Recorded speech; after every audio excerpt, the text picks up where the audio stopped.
ডাকাতির উদ্দেশ্যে জড়ো হওয়া ৩ দুষ্কৃতীকে গ্রেপ্তার করল নদিয়ার পলাশীপাড়া থানার পুলিশ। পুলিশ সূত্রে জানা যায়, গতকাল রাতে পলাশীপাড়া থানার পোতারপাড়া মাঠ এলাকায় বেশ কয়েকজন দুষ্কৃতী অসৎ উদ্দেশ্য নিয়ে জড়ো হয়েছে বলে গোপন সূত্রে খবর পায় পুলিশ।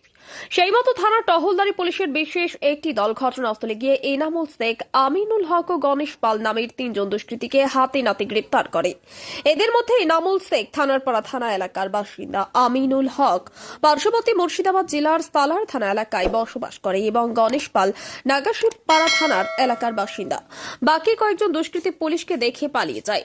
তল্লাশি চালিয়ে ধৃতদের কাছ থেকে একটি হাসুয়া সহ হেক্সো ব্লেড ও লোহার রড উদ্ধার করে পুলিশ। গ্রেপ্তার হওয়া ৩ ব্যক্তির বিরুদ্ধে পূর্বে অসামাজিক কার্যকলাপের সাথে জড়িত থাকার অভিযোগ রয়েছে বলে জানা যায় পুলিশ সূত্রে।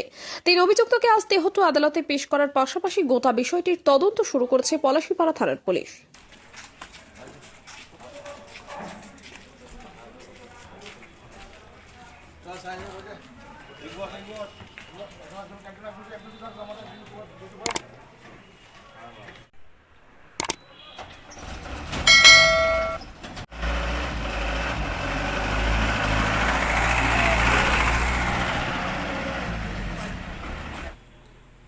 গতকাল রাত্রে আমাদের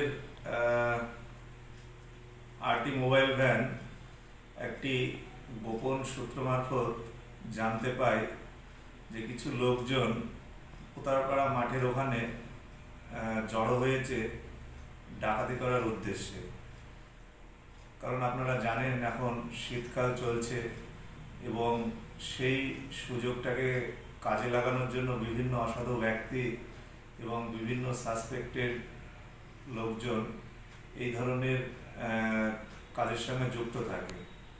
তো গতকাল খবর পাওয়া মাত্রই উনি আমাকে জানান যে কিছু লোকজন পোতারপাড়া মাঠের ওখানে জড়ো হয়েছে এবং জড়ো হওয়ার সঙ্গে সঙ্গে আমাকে ফোন করা মাত্রই আমি ওনাকে ঘটনাটা পার্শ্ব করতে বলি এবং উনি আমাদের আরও অফিসার ফোর্স নিয়ে তৎক্ষণাৎ থানা থেকে বের হয়ে যান এবং গিয়ে উনি ওখানে দেখেন যে বেশ কিছু লোকজন ওখানে রয়েছে এবং তাদের কাছে কিছু অফেন্ডিং ওয়েপেনও দেখতে পায় দূর থেকে।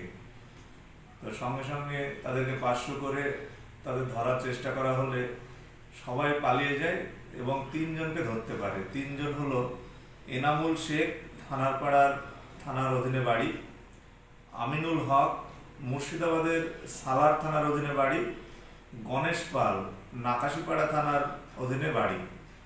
এই ৩ জনকে ধরে তাদের কাছ থেকে ডাকাতি করার জন্য যেসব অফেন্ডিং ওয়েপনগুলো কিছু উদ্ধার হয় এবং আমাদের সমস্ত কিছু মেনটেন করে সেগুলো সিজ হয় এবং আসামিদের অ্যারেস্ট করে থানায় নিয়ে আসা হয়। আজকে তাদেরকে কোর্টে পাঠানো হচ্ছে এবং কোর্টে সেখানে তাদেরকে ফরওয়ার্ড করা হলো। নমস্কার। কি উদ্ধার হয়েছে? উদ্ধার হয়েছে একটি হাসুয়া হয়েছে, আর ক্রাইম করার জন্য একটি হ্যাকশো ব্লেড এবং একটি যেগুলো লোহার রড যেগুলো তালা ভাঙতে, গেট ভাঙতে যেগুলো কাজে লাগে সেগুলো উদ্ধার হয়েছে ওদের কাছ থেকে। কতদিনের পুলিশ হেফাজত চাইছেন স্যার?